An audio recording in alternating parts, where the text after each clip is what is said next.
عظيم، سؤال عظيم. هل نحن ندرك رمضان أم لا؟ السؤال الذي يطرح نفسه. هل أنت تدرك رمضان أم لا؟ وإن أنعم الله سبحانه وتعالى علينا أن ندرك رمضان، فينبغي لنا أن نستغل رمضان بحذافيره،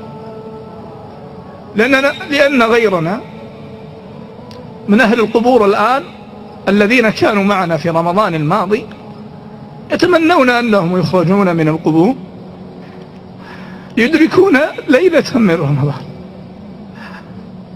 فإن أدركنا رمضان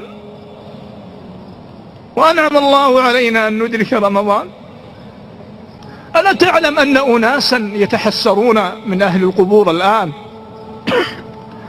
يتحسرون في ليلة أضاعوها من ليالي العمر، فما بالك في ليالي رمضان، ليالي عظيمة عظيمة عظيمة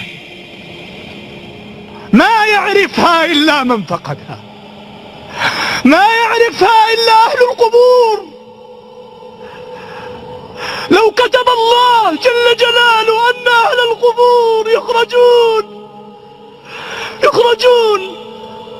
لقالوا لكل واحد منا الآن لا تضيع ثانية من رمضان، ليس يوما ولا يومان ولا ثلاثة ولا 4 ولا 5، ثانية من رمضان.